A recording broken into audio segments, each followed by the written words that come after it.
Hi, everyone. I'm Aaron Podratz. And I am Nathan Hawkins. If you don't know us yet, we are the voices behind the Shrink Think podcast, which is part of the PsychCraft Network of podcasts.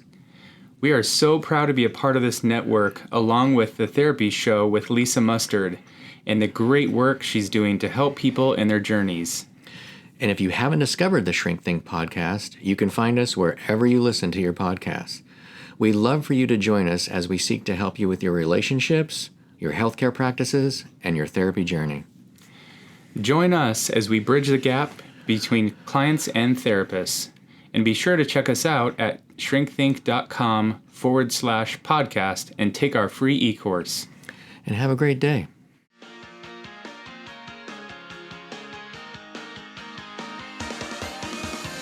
Welcome to the Therapy Show podcast. I'm your host, Lisa Mustard. In each episode, I interview a seasoned and knowledgeable talk therapist from the counseling world to glean valuable insights, techniques, and tools that you can apply to your practice and your life. And if you're considering a career in the counseling field or just want to hear about what it's like to be a talk therapist, then this is the podcast for you. Well, hi, welcome back to the podcast.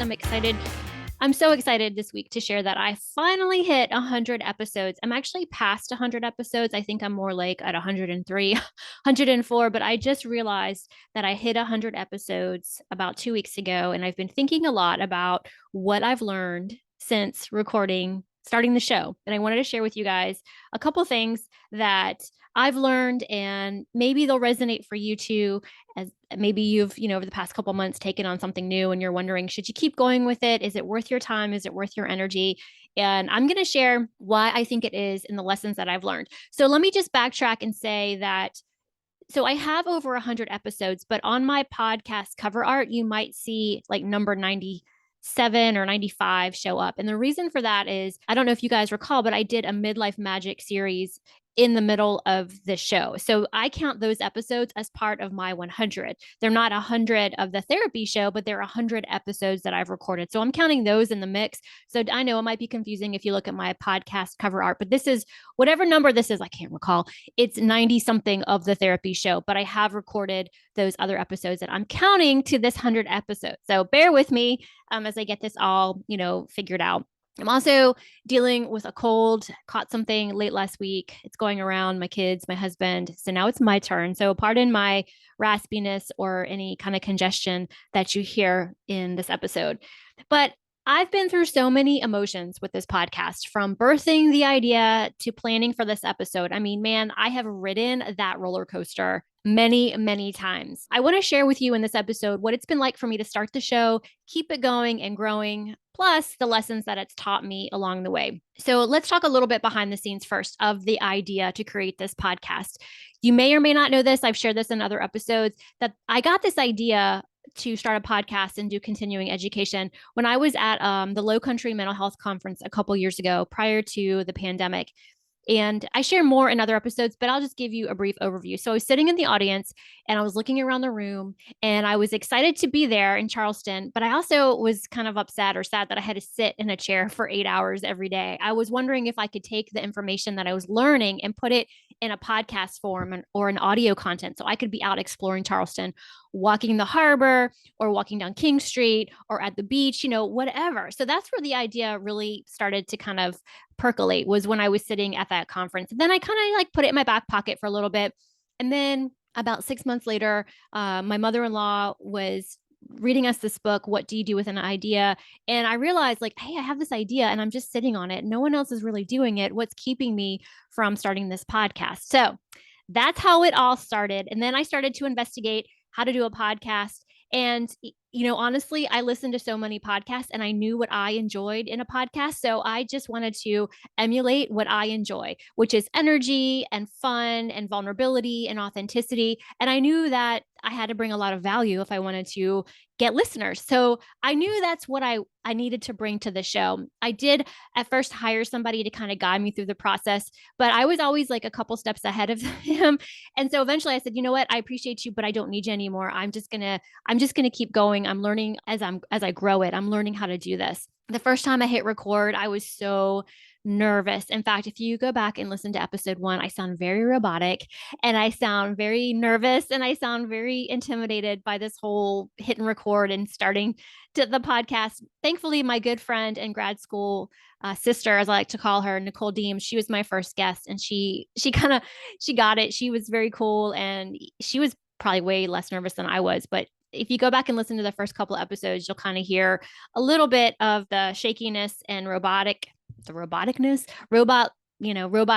I don't know what you call it, but like my voice just sounds very robotic. And my husband even pointed that out. And he's like, you got to learn how to loosen up a little bit and let people in and just be you. That took some time, but I feel like as I've done more episodes, I'm getting closer to being more and more like myself. In fact, if you were to meet me in person, this is who I am. Me talking into this microphone right now would be just like sitting across, having coffee with me. So I think it's working. I'm getting better. Keeping it going was something I struggled with about a year ago. After the pandemic, or during the pandemic, actually, I just really burnt out, as many therapists did, for a number of reasons. And I don't need to go into all of that. But I was just wondering, is it worth it? I don't really know who's listening. I don't get a lot of feedback. I hadn't sold a bunch of pod courses yet. And I was just wondering if I should just keep it going. And something, I don't remember exactly, but something, I think when the pandemic finally let up and the kids were back in school, my energy came back for it. And I said, you know what? I haven't given it enough time. I haven't given it enough resources to grow the show. So I decided that I was going to work smarter and not harder. So I did pivot some things at that point in time. Okay, so I also get asked a lot about how do I find my guests for the show. You guys, I get pitched all the time.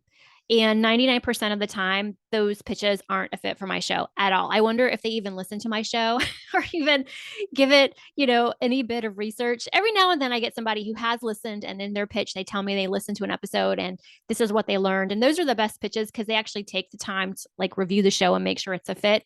But 99% of the time, they just aren't a fit for my show. So how do I find guests? Honestly, I just network and look for people that I'm interested in talking to, people that I want to learn from. So that's really, really how it starts. Is I just reach out and I ask people if they're open to being on the show. I mean, I feel like this is my show and I want to share what, is helpful and interesting to my peers, to you all, but also what I'm interested in as well. Cause half the time I do this show so I can learn new things in the field of therapy and clinical skills and professional development. So it's selfish in a sense, but it seems to be working, and I'm enjoying connecting with people and finding out if they would be interested in being on the show. So another question I get is like, where do I get ideas? And it's a similar process.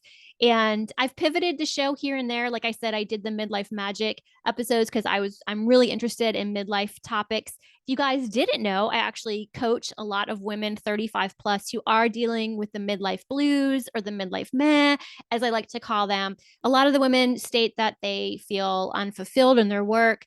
Their relationships with their spouse isn't what they want it to be. Their relationships with their kids are strained. So I help women 35 plus figure out what they stand for and their values, and help them live their best life as they move forward in their 40s. So I love that work. And if you're interested and you want to learn more, you can always book a free consultation with me. I'll put the link to schedule a free consultation in the show notes. So if that's you, feel free to reach out. Also, I do some business consultation with other therapists who are looking to pivot their skill sets and do new things. And that is so much fun. You guys have some of the best ideas. And what I find that keeps you stuck is you say, I don't have time. I don't have time to pursue it.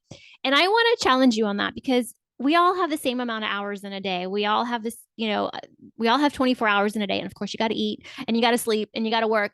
But I wonder where you're kind of, I don't use the word wasting your time, but where you could be spending your time more intentionally to pursue those things that you want to do. So I want to challenge you to really look at your schedule.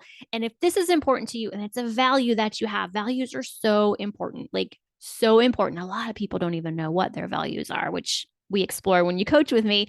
But really take a long, hard look at what your values are, what your why is, and carve out time in your day to research and to get started on that idea you have of maybe less time in the therapy chair, more time maybe creating something, start a podcast, of a YouTube channel, whatever it is. You may have the desire in you to make a bigger impact outside of the walls of the therapy room. And I understand that so well.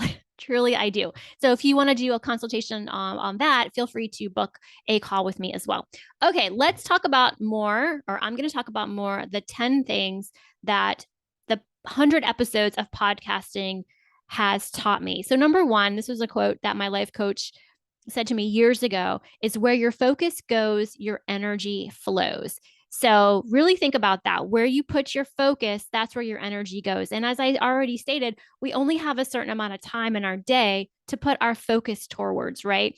And I have this, I love ideas, I love business, I love entrepreneurship. So I get excited when somebody approaches me with something that is new and different. I think, oh, wow, I could really do something with that. But what I have found over the years is, I only have but so much energy and so much focus time. So we really have to be intentional on focusing on growing the podcast. Now, I know you guys know I do other things, but growing the podcast and creating the pod courses is right now where my focus goes. And that's where my energy flows. So really think about that, because maybe you're putting energy and focus towards something that doesn't serve you anymore, right? Be very mindful of where your focus and energy is going. Okay, number two, this podcast has taught me is to be patient. To be patient. However, be patient, but take action at the same time. I wanted to grow this show, overnight, like all podcasters do, but that's not going to happen. That's just not going to happen. I mean, unless I'm some big name or I already have, celebrity status, influencer status, it's just not going to happen. Nobody knows who Lisa Mustard is, right? So I have to have patience, but I also need to take action, like take massive action, because if you don't take action, nothing changes, right? Think about that. Nothing changes if nothing changes. Okay. Number three is network with like-minded people. Now, I've networked with like-minded people over social media and, of course, in person. But this is key. Network with people that share similar values and priorities and intentions. Really important. I can't stress that one enough. Okay. That has taught me so much over podcasting, is networking with people that I have things in common with and that I want to learn from. So it's really important to network with like-minded people. I'll just leave it at that. Okay. Number four is don't be afraid to pivot. The show has taught me don't be afraid to pivot. I came into this podcast wanting to do continuing education, interview clinicians. But as the show has gone on, I've pivoted a little bit. I did that Midlife Magic series. I explored doing another podcast for a little bit, which is really fun. It's still out there. If you're curious about that, I'll put a link in the show notes. That one is for folks that are in direct sales and social selling. Those episodes are still out there. And what I've learned is that it's okay to pivot. Your interests are going to change, and that's normal. So don't be afraid to try something new and to pivot just a little bit. And as I pivot the show moving forward after 100 episodes, I'm going to be bringing some new stuff to the show as well. So instead of just interviewing clinicians, I'm going to be interviewing people that may or may not be clinicians that have dealt with or struggled with certain mental health topics. And I'm going to be bringing those to the podcast. So I'm excited to pivot a little bit and talk more about folks and what they've struggled with and how they've moved out of it, or how they're dealing with it, or what they do to lessen their symptoms. So we're going to talk more about that in upcoming episodes. Okay, what else has podcasting taught me? Here's a big one. Fake it before you make it. I know you hear that a lot. It's kind of like, I like to say, it's fake it before you make it, or the mindset of be, do, have. So be something before you actually are that thing, if that makes sense. So I thought of myself as a podcaster before I even hit record for that first episode. It's kind of like I said, fake it till you make it, right? I see myself as a podcaster. I see myself as someone who has a successful podcast. When I become it, then I do it, I have it. So you can look at it as fake it before you make it, or the mindset of be, do, have. That's podcasting has taught me that. Another thing that podcasting has taught me is people are always listening or watching. Always, but you may not know it. You may not know it that they're watching. You may not know that they're listening. And then they tell you one day and you're like, why didn't you tell me this? And they say, oh, I just didn't think to tell you. But people are watching and they are listening. And so that's really an exciting thought when you give it some time and really brew on that. There are people listening and maybe watching this on YouTube, actually, that I don't even know are listening and watching. And I'm so grateful for them. And I so appreciate them listening and watching the show. And when I get a message on social media or an email from people saying that they listened to it or they found me this way or that way, it just lights me up. It just goes to show that my message is getting out, my show is getting out. I just don't know it. I just don't know it. So keep that in the back of your pocket too, or your back pocket, that people are always watching and listening, and they're checking you out, and they're making sure that you're going to be consistent and that you're going to stick with it. And they may not reach out and tell you until 10, 20, 30 episodes in, but they're watching and they're listening. Another thing that podcasting has taught me is that authenticity is key, is to be yourself, to show up as who you truly are, and just be yourself. I can't stress that enough. People are going to cheer you on or they're not, and it's okay, but don't be afraid to be yourself. Don't be something that you're not, and don't be something that you think people want you to be. It's really important. And on top of that, don't be afraid to be vulnerable. I know on the show, I have shared things here and there about my personal life. In fact, I was interviewed on another podcast not too long ago where the host, he is super vulnerable, and he like it inspires me to be more vulnerable on the podcast. And I was sharing with him the reason why I am not but so much vulnerable on the podcast is that I had an experience on social media a couple years ago where I was very vulnerable in a post I made, and I had somebody come at me with, I don't know what you call it, but with like just venom. And it really shook me. It really, really shook me. And I had to like really do some work around that. And I'll share what that was because I am working to be more vulnerable. So some of y'all might know that my father spent some time in federal prison, and he was sentenced to federal prison when I was 17 or 18. And I won't get into the details of it because I just don't want to do that to you guys. But he was investigated for fraud, and that's why he went to federal prison. So what was going on was he was really spending money that were other people's money. I'll just leave it at that.